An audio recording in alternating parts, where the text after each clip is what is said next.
What's up, website waters? We're back, another episode. Bright Coconut, Adam Case. Today, we're getting into content strategy, specifically blogging. Blogging has really caught on, especially with the fitness community, especially with CrossFitters. I think because CrossFit.com, but also it's a really good idea to blog. There's very few people who come across my door these days who say, should I blog, should I not? But obviously you should. And there's a lot of good reasons why. And I want to go over those today because I think it helps to reinforce this and help it make sense, but also give you more insight into why you're blogging so that you can become a better blogger. So first off, why blog? One word, baby, traffic. That's what it's all about. You can't get someone in your door unless you get someone in your door. You got to have traffic to get people moving along. So I want you to think beyond Google though, because a lot of people when they think traffic, they think search engine traffic and Google traffic. And the truth of it is there's a lot of different ways to draw attention. This is a little graphic put out by Darren Rouse over at ProBlogger, which I think was just brilliant. So I totally stole it. And it shows basically like, and this is only 8, and this is not limited to this, but these are different ways that blogs draw attention, that you can get traffic to your blog based on things that you do. And other blogs can send traffic your way, search engine traffic, but search engine's only one. And when most people think about blogging, they think about Google and search engine stuff. And to tell you the truth, SEO, search engine optimization, is really good for techies. But if you're not a techie, you don't want to spend a lot of energy there. Because it's frustrating as hell and there's a lot of stuff to learn. So, if you're more of a social kind of person, then talk it up on Twitter and Facebook and you'll get a lot of traffic to people, a lot of targeted traffic. And I hate that phrase even, targeted traffic, as if people out there are these little targets or your blog is a target. But the truth of it is you want people who are interested, people who are on your message. And search engine traffic can be really wild and crazy, whereas more focused interaction, stuff like Facebook and Twitter, can be a lot better. If you're an awesome writer, and I'm going to talk about her again, Jenny Young, CrossFit Fire, we love you. Elizabeth Darsh, everybody knows. Jesus, I mean, she's an amazing writer. There's a lot of great writers out there who are writing good stuff, and people talk about it because it's really well written. Same thing with photographers. There's a lot of awesome photographers out there who put up great photos of what's going on their site. I mean, videos too, it's the same deal. It's amazing stuff, draws a lot of traffic, And then there's basically just the sheer awesomeness. Do what you do. You love to do it, so do it, and people are going to talk about you. People around your gym are going to talk about you. They're going to drive traffic based on their friends and their neighbors and the people that they might stay in touch with still from their years slogging it out the global gym. They're going to be like, you got to come because she's just awesome. So be awesome, and people will come. The other beautiful thing about blogging is that it demonstrates the culture of your box, and that's what people are. They may not come for it, or they may come for it and not realize that's why they're coming for it, but that's why they stay. It's all about your culture. So throw some pictures up there. Demonstrate what it's all about. Talk about these people. These are your people. Talk about them.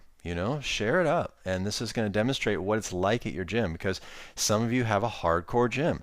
Some of you totally do not. And don't let any other person out there dictate what your flavor is all about. You know what I'm trying to say? It's like if the dominant model out there is like CrossFit is hard ass. It's like, well, yeah, it is, but not all your gym members are hard ass, and you may not be hard ass. So demonstrate your culture and let people get to know it.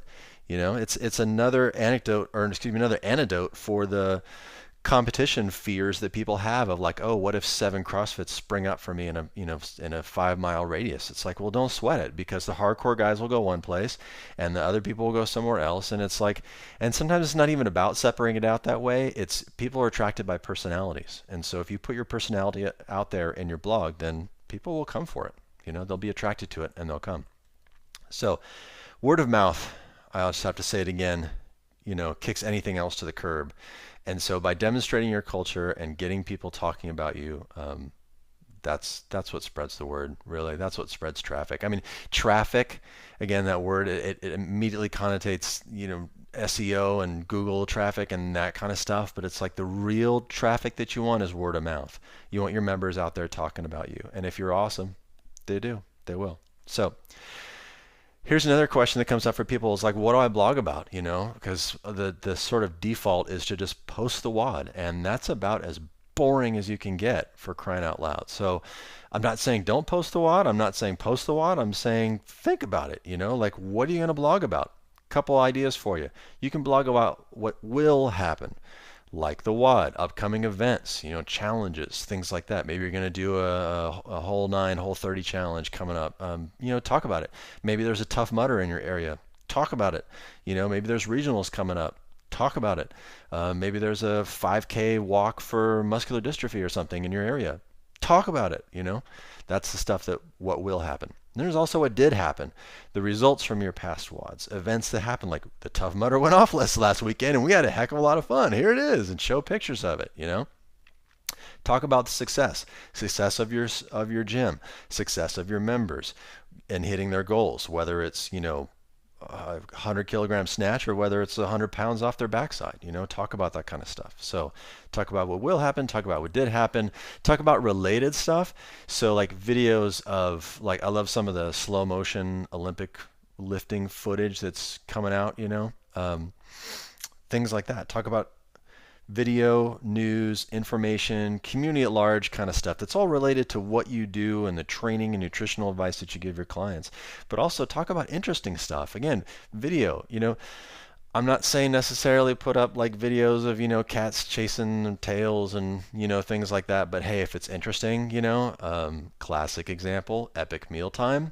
Post it if it fits with your culture, if it fits with your message. Post that kind of interesting stuff that your members and prospects are going to find interesting. It's really what it comes down to. And so that really does beg the question of, like, who are you writing for? How do you focus on all this stuff? Well, do what you're good at. If you're a writer, if you're a photographer, if you're a social networker kind of person, like, do what you're good at. But feel free to play around and experiment too. But what it really comes down to is value. Think about the value as you blog, as you put up your photos, as you put up your videos, as you whatever. Think about the value. And again, I'm going to hit it on two fronts. Think about the value to your prospects and think about the value to your customers. And think about, as far as talking about stuff that will happen, stuff that did happen, or related or interesting stuff, what's really valuable to your prospects and your members. Your members are going to love the stuff that's about to happen. They're going to love the stuff that did happen. I mean, if they're members, they're going to love it all. The related stuff, the interesting stuff, they're going to soak it all up. Your prospects, when it comes to stuff that will happen, they might be interested. They might especially be interested if it's maybe like an upcoming introduction, like an orientation, kind of a free workout thing you're going to do. That's going to be interesting. Stuff that did happen, they're going to soak that up too, because that's evidence. That's examples of the kind of life that happens at your gym. So if you talk about, Susie getting the 100-pound, 100-kilogram snatch, or, Bob dropping 100 pounds off his backside, that's fascinating stuff. Related stuff, they might not be as interested as your members, but they might be, just depends. And interesting stuff, everybody loves interesting stuff. So there's some ideas for you. Now just go, baby. Go out there and do it. All right. Have a good one, guys.